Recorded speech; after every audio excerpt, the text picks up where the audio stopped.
Hello बच्चों स्वागत है आपका एक बार फिर आपके अपने यूट्यूब चैनल बारिश में। बच्चों जैसा कि आप जानते हैं कि 12th क्लास के लिए फ़िज़िक्स की हमारी सीरीज चली हुई है जिसमें chapter electric charges and field हमने स्टार्ट किया हुआ है।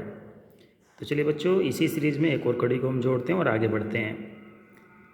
बच्चों लास्ट वीडियो में हमने कूलॉम्स लॉ के बारे में जाना था और साथ ही साथ कूलॉम्स लॉ के बेस पर किस प्रकार से हम कुछ न्यूमेरिकल्स को सोल्व करते हैं ये सीखा था।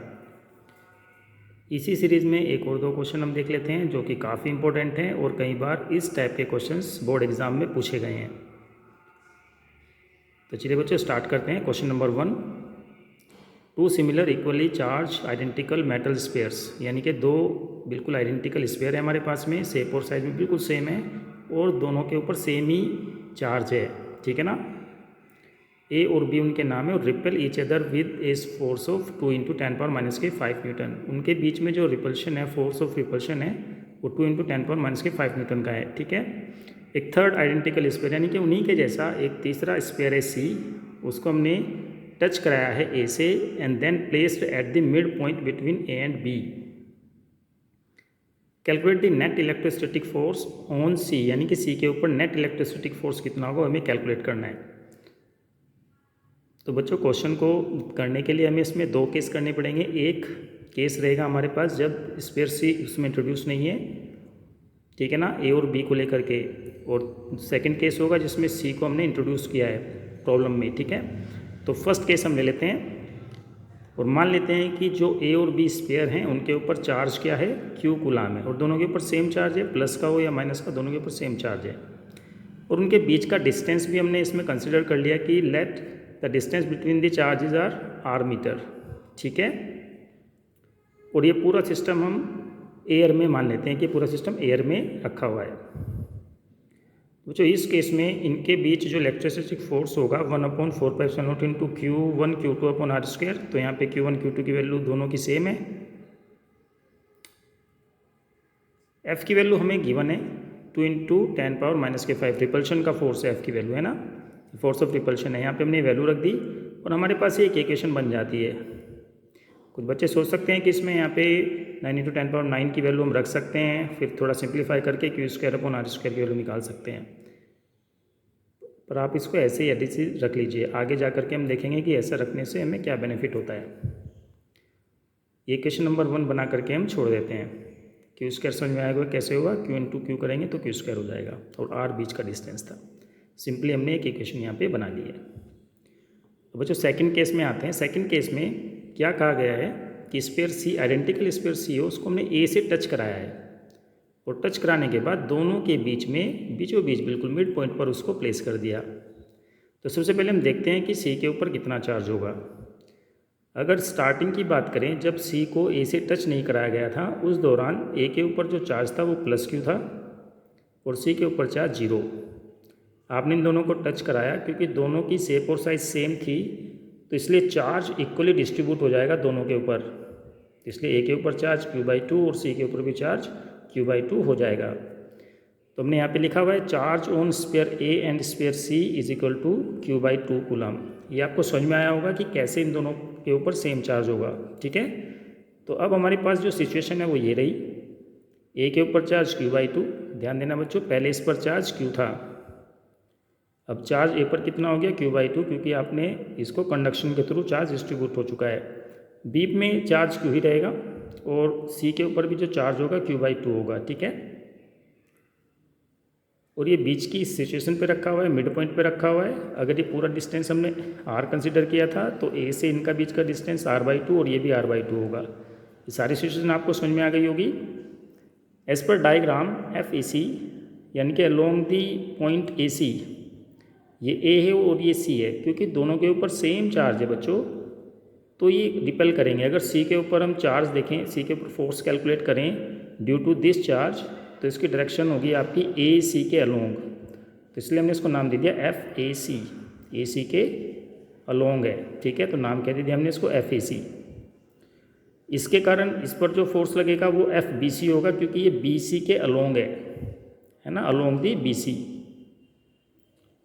क्यों होगा भाई, क्योंकि इसके ऊपर भी पॉजिटिव है, इसके ऊपर भी पॉजिटिव है, तो ये इसको रिपेल करेगा, इसको दूर धकेलेगा, तो इसके ऊपर फोर्स लगेगा BC के अलोंग यानी कि FBC। तुमने as per diagram FEC calculate किया 1/4πε0। दोनों चार्जेज आपके Q/2 हैं और बीच का डिस्टेंस R/2 है, तो R/2 का होल स्क्वायर हो गया। उम्मीद आपको समझ में आ गई। ठीक है, Q के साथ मल्टीप्लाई करेंगे तो Q स्क्वायर हो जाएगा, बाई 4 आएगा। एक बार फिर से समझ लीजिए, Q के साथ Q की मल्टीप्लाई करेंगे Q स्क्वायर हो जाएगा, बाई 4 रहेगा, और R/2 का होल स्क्वायर करेंगे R²/4 आएगा। इस 4 से वो 4 कैंसिल हो जाएगा जो यहाँ पे आया। ठीक है, बात है समझ में कि नहीं? 4 से 4 कैंसिल हो जाएगा तो Q²/R² बचेगा। अब हम FBC फाइंड कर लेते हैं। FBC में आप B पॉइंट पर चार्ज Q है, C पॉइंट पर चार्ज C² पर चार्ज जो है Q/2 है, तो 1/4πε0 Q इंटू Q/2 ब्रैकेट में डिवाइड करेंगे R/2 का होल स्क्वायर। तो इस बार ये जो 4 है R/2 के लिए जो 2 का होल स्क्वायर आएगा, 4 आएगा, तो 4 सबसे ऊपर पहुँचेगा और एक 2 से कैंसिल हो जाएगा जो Q/2 है, इस 2 से वो कैंसिल हो जाएगा, तो Q²/2Q² आएगा। ठीक है बच्चों, आपके पास FBC ये वाली वैल्यू रही है आपके पास में 1/4πε0 इंटू 2Q²/R²। FEC जो फाइंड किया आपने 1/4πε0 इंटू Q²/R²। उम्मीद आपको ठीक से समझ में आया होगा। अब नेट फोर्स निकालना है हमें। अगर थोड़ा ध्यान दें तो FBC की वैल्यू ज़्यादा है कंपेयर टू FAC। ये फोर्स ज़्यादा है FEC से, ठीक है, FBC ज़्यादा है। तो नेट फोर्स क्या होगा भाई? ये फोर्स इस डायरेक्शन में लग रहा है, ये फोर्स इस डायरेक्शन में लग रहा है, दोनों की डायरेक्शन बिल्कुल क्या है? अपोजिट है। अगर इस फोर्स को आप पॉजिटिव लेके चलोगे तो इस फोर्स को आपको नेगेटिव लेके चलना पड़ेगा। तो नेट फोर्स क्या हो जाएगा? आपको इस बड़े फोर्स में से यानी कि FBC में से FAC को माइनस करना होगा, FBC माइनस FAC। तो इसमें से इसको माइनस करेंगे, ये 1/4πε0 और ये Q²/R² पूरा कॉमन ले लेंगे यहाँ से, तो यहाँ बचेगा 2 और यहाँ बचेगा 1। 2 में से 1 जाके 1 ही बचना है, तो ये पूरी वैल्यू हमारे पास ये रह जाएगी। और बच्चों फर्स्ट इक्वेशन में आप देखो ध्यान से, 2 × 10⁻⁵ क्या थी? किसके इक्वल था? 1/4πε0 इंटू Q²/R²। ये सेम वैल्यू फिर से हमारे पास आ गई, इसकी वैल्यू उठा के हमने वहाँ से रख दी, 2 × 10⁻⁵ न्यूटन। ये हमारे पास आंसर आ जाएगा नेट फोर्स। और इसकी डायरेक्शन क्या होगी? अलोंग BC, ठीक है ना, B2A भी कह सकते हो, B2A इसकी डायरेक्शन होगी। नेट फोर्स जो C के ऊपर, स्फीयर C के ऊपर लगेगा।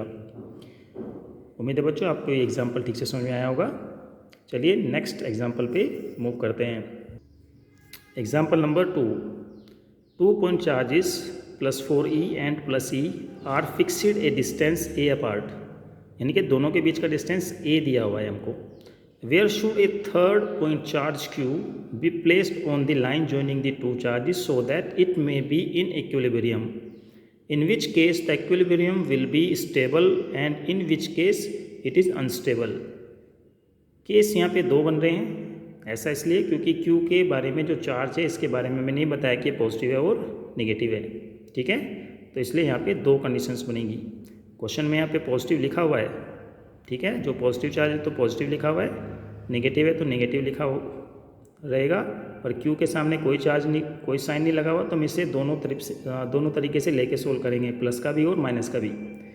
तो सोल्यूशन में फर्स्ट केस हम देख लेते हैं, जहाँ पर let the charge Q is positive. हम मान लेते हैं कि जो चार्ज है Q ये पॉजिटिव है। फर्स्ट केस समझने की कोशिश करो बच्चों।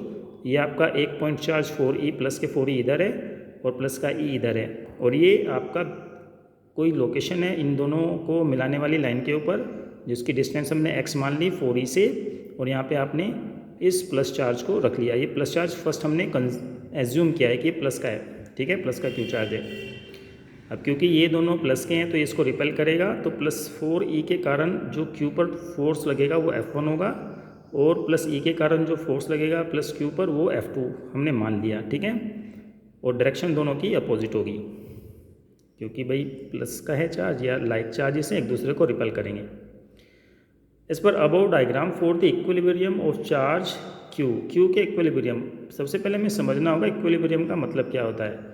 बच्चों जब फोर्सेस की बात आती है तो इक्विलिब्रियम का मतलब होता है कि Q पर नेट फोर्स 0 है, इसके ऊपर जितना भी फोर्स लग रहा है उनको जब आप एडअप करोगे तो उनकी वैल्यू क्या आएगी? 0 आ जाएगी, डायरेक्शनल के साथ में भी, ठीक है ना। तो वैल्यू कितनी है? टोटल 0। तो देखा जाए तो एक फोर्स इस डायरेक्शन में लगा हुआ है एक फोर्स आपका इस डायरेक्शन में लगा हुआ है तो दोनों फोर्स इक्वल होंगे, तभी इस पर नेट फोर्स क्या होगा, 0 माना जाएगा। तो F1 equal to F2। Equilibrium होने के लिए, चार्ज Q को इक्विलिब्रियम होने के लिए F1 इक्वल टू F2।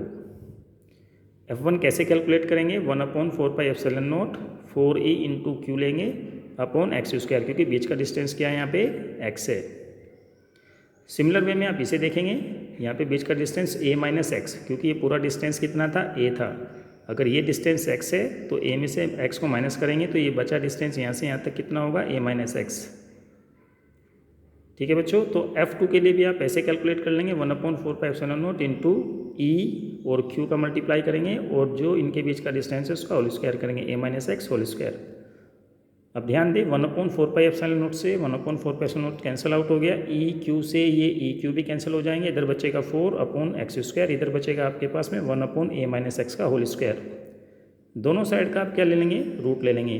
ठीक है, रूट लेने में आप इसको यहाँ पे प्लस माइनस लिखा हुआ, आप इसे नेगलेक्ट कर सकते हैं फिलहाल के लिए। ठीक है, तो ये आएगा आपका 2/x is equal to 1/a minus x.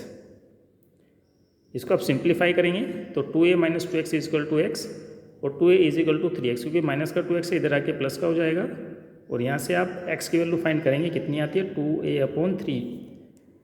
अगर आप इस वैल्यू को यहाँ माइनस लेके चलते हैं तो आपकी x की वैल्यू आएगी 2a, जो कि पॉसिबल नहीं है। 2a कहाँ से पॉसिबल होगा बच्चों, ज़रा सोचो भाई, बीच में कहीं पोजीशन होगी तो उसकी वैल्यू a से कम ही होगी ना। अगर आप यहाँ पे नेगेटिव साइन लेके चलेंगे तो x की वैल्यू क्या आएगी, अगर पॉजिटिव साइन लेते हैं तो ये आती है 2a/3, जो कि पॉसिबल है, ये कहीं बीच में ही आएगी, दोनों लाइनों को ज्वाइन करने से बीच में ही आएगी। अगर आप माइनस साइन लेके चलेंगे तो आपकी x की वैल्यू जो होगी वो 2a के इक्वल आएगी, जो कि पॉसिबल नहीं है बीच में, वो कहीं इधर दूसरी दोनों लाइन को ज्वाइन के बीच में नहीं होगी, इधर हो सकती है, इधर हो सकती है। अगर इससे मेजर किए तो x की वैल्यू कहीं इधर होगी, ये फिर इससे भी, ठीक है ना, a और डबल पोजीशन पे जाके, जो कि पॉसिबल नहीं है, क्योंकि क्वेश्चन में हमसे कहा गया है कि Q को हमें दोनों चार्जेस के बीच में कहीं रखना है। तो x की जो वैल्यू है वो 2a/3। ठीक है, so charge Q must be placed at a distance 2a/3 from +4e charge. किस चार्ज से कितनी दूरी पे रखना होगा वो हमने यहाँ पे मेंशन कर दिया, और यही पोजीशन आपकी इक्विलिब्रियम पोजीशन कहलाएगी। ठीक है बच्चों, अब मान लेते हैं कि सेकंड केस में क्या है, सेकंड केस में let the charge Q is negative. भाई हम मान लेते हैं कि जो चार्ज Q है वो कैसा है, नेगेटिव है। चार्ज Q नेगेटिव होगा तो फोर्सेस के डायरेक्शन के लिए 4e, ये आपने x डिस्टेंस पे मान लिया। अब ये चार्ज फोर्स जो है, क्योंकि नेगेटिव चार्ज हो गया बच्चों, तो ये इसे, ये 4e चार्ज क्या करेगा, इसको अपनी तरफ खींचेगा, तो फोर्स की जो डायरेक्शन F1 है वो इस तरफ हो जाएगी। और ये +e चार्ज भी क्या करेगा, +e चार्ज भी इसको क्या करेगा, +e चार्ज ये भी -q चार्ज को अपनी तरफ खींचेगा, तो F2 की डायरेक्शन +e चार्ज की तरफ को हो जाएगी। बच्चों ये F1 और F2 जब आप कैलकुलेट करोगे फॉर द इक्विलिब्रियम और x की वैल्यू फाइंड करोगे तो सेम यही वैल्यू आएगी, बिल्कुल सेम ऐसे ही करते जाएंगे। F1 इक्वल टू F2 रखेंगे फॉर द इक्विलिब्रियम दिस, और आपकी x की वैल्यू आएगी 2a/3। हमने इसको सिंपली यहाँ पे ऐसे लिख दिया है, in second case also x would be equal to 2a/3। अब इसके सेकंड पार्ट पे आते हैं बच्चों। सेकंड पार्ट इसमें क्या था, in which case the equilibrium will be stable और इन विच अनस्टेबल। ये समझना जरूरी है कि स्टेबल इक्विलिब्रियम और अनस्टेबल इक्विलिब्रियम क्या होगा। मान लो बच्चों ये फर्स्ट केस में है, मान लेते हैं हम यहाँ से +q चार्ज को थोड़ा सा शिफ्ट कर देते हैं +e की तरफ में, हल्का सा शिफ्ट कर देते हैं। अभी इक्विलिब्रियम में नेट फोर्स 0 है, 2a/3 की डिस्टेंस पे रखा हुआ है, यहाँ से वो इक्विलिब्रियम पोजीशन है हमारी। इसको हल्का सा हमने स्लाइटली इधर मूव कर दिया, तो क्या होगा जरा सोचो, F1 की वैल्यू डिक्रीज करेगी क्योंकि डिस्टेंस बढ़ी है, डिस्टेंस बढ़ने से इलेक्ट्रोस्टैटिक फोर्स घटती है। ठीक है, चार्जेस के बीच अगर डिस्टेंस बढ़ेगी तो इलेक्ट्रोस्टैटिक फोर्स आपका घटेगा, डिक्रीज करेगा, और डिस्टेंस यदि कम होगी तो इलेक्ट्रोस्टैटिक फोर्स आपका इंक्रीज करेगा। तो जब आप इसको स्लाइटली इधर लेके जाते हैं तो F1 तो आपका डिक्रीज करेगा और F2 आपका इंक्रीज करेगा, तो नेट फोर्स क्या हो जाएगा, F2 माइनस F1। जैसे हल्का सा इसको इधर किया तो नेट फोर्स कितना होगा, F2 माइनस F1, जो कि 0 के इक्वल नहीं होगा। अब जरा सोचो, F2 इंक्रीज करा और F1 डिक्रीज किया, तो net force F2 minus F1 किस डायरेक्शन में होगा, जिस तरफ F2 की डायरेक्शन है। तो F2 की डायरेक्शन में मान लो इसको आपने चार्ज को इस तरफ किया, तो नेट फोर्स इस पर F2 माइनस F1 किस डायरेक्शन में, इस डायरेक्शन में, तो चार्ज फिर से अपनी उसी पोजीशन पे आ जाएगा। आप हल्का सा चार्ज को इधर शिफ्ट करेंगे तो चार्ज वापस से अपनी इसी पोजीशन पे आ जाएगा। अगर इधर शिफ्ट करेंगे तो नेट फोर्स इधर बढ़ेगी और ये वापस से फिर अपनी इसी पोजीशन पे आ जाएगा, और इसी को कहते हैं स्टेबल इक्विलिब्रियम। क्या कहेंगे बच्चों? इसे स्टेबल इक्विलिब्रियम। आप इस चार्ज को इधर या इधर हल्का सा अगर मूव करते हैं तो चार्ज वापस से अपनी उसी पोजीशन पे आ जाएगा। ठीक है, अब जरा सेकंड केस में देखते हैं। यहाँ पे अगर इसी केस में जहाँ जब हमने चार्ज को इसको माइनस का लिया हुआ है, माइनस के चार्ज को लिया हुआ है, तो इसमें अगर मैं हल्का सा स्लाइटली इसको शिफ्ट करता हूँ प्लस ई की तरफ में, तो क्या होगा कि जो आपकी ये फोर्स है F1, F2 क्या करेगी? F2 इस डायरेक्शन में है, किसके कारण था? प्लस ई के कारण। तो ये फोर्स F2 क्या करेगी? इंक्रीज़ करेगी, और F1 क्या करेगी? ये आपकी डिक्रीज़ करेगी यदि फोर्स माइनस क्यू चार्ज को स्लाइटली प्लस ई चार्ज की तरफ शिफ्ट करते हैं। तो ध्यान से सोचो, समझो, एक बार फिर से सुनो। माइनस क्यू चार्ज को इधर शिफ्ट करते हैं तो इस पर लगने वाली फोर्स प्लस ई के कारण F2 फोर्स लग रही है, तो ये डिस्टेंस क्या होगी? डिक्रीज़ कर जाएगी, जिसके कारण ये फोर्स क्या होगी? इंक्रीज़ करेगी F2, और F1 क्या करेगी? डिक्रीज़ करेगी, क्योंकि x की वैल्यू क्या हो जा रही है? यहाँ पे बढ़ जाएगी।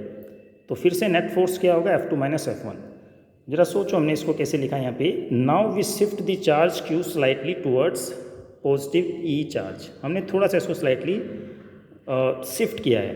तो फर्स्ट केस में F2 is greater than F1, अभी हमने ऊपर बात की थी, and net force F2 minus F1 acts towards the equilibrium position, so it is stable equilibrium. ये बात आपको समझ में आ गई। सेकेंड केस में आप देखिए, जब हम माइनस क्यू चार्ज को प्लस क्यू की तरफ में शिफ्ट करते हैं तो F2 इंक्रीज़ करेगा, F1 डिक्रीज़ करेगा, यानी कि F2 is greater than F1। ठीक है, तो नेट फोर्स कितना होगा? F2 minus F1। अभी एक्ट किस तरफ करेगा? जिस तरफ फोर्स ज़्यादा है, बड़ी फोर्स जिस तरफ ज़्यादा है, तो ये एक्ट इसी तरफ करेगा। आपने हल्का सा इसको शिफ्ट किया तो इसमें net force F2 minus F1 इसी डायरेक्शन में लगेगा बच्चों, मीन जो आपकी इक्विलिब्रियम पोजीशन है उससे अवे, है ना। तो अब ये इसी तरफ मूव करता चला जाएगा, ये इसी तरफ मूव करेगा, जिसके कारण ये अनस्टेबल इक्विलिब्रियम में रहेगा, ये वापस से अपनी इक्विलिब्रियम पोजीशन में नहीं रहेगा। So it is a unstable equilibrium. उम्मीद है बच्चों आपको समझ में आया होगा कि स्टेबल इक्विलिब्रियम और अनस्टेबल इक्विलिब्रियम को हमें कैसे डील करना है। अगर समझ में ना आए तो बच्चों कमेंट्स कीजिएगा कमेंट बॉक्स में, उसको हम दोबारा से एक्सप्लेन करने की कोशिश करेंगे। अदरवाइज़ एक या दो बार आप वीडियोज़ को देखेंगे, पॉज करके समझने की कोशिश करेंगे, आपको बिल्कुल समझ में आएगा। तो बच्चों ऐसे बहुत सारे क्वेश्चंस हैं, नेक्स्ट वीडियो में हम उन क्वेश्चंस को आपको शेयर करेंगे एस एल अरोड़ा की बुक में, और उन क्वेश्चंस को आप प्रैक्टिस करेंगे। अभी तक के लिए इतने बच्चों, पढ़ते रहिए। All the best.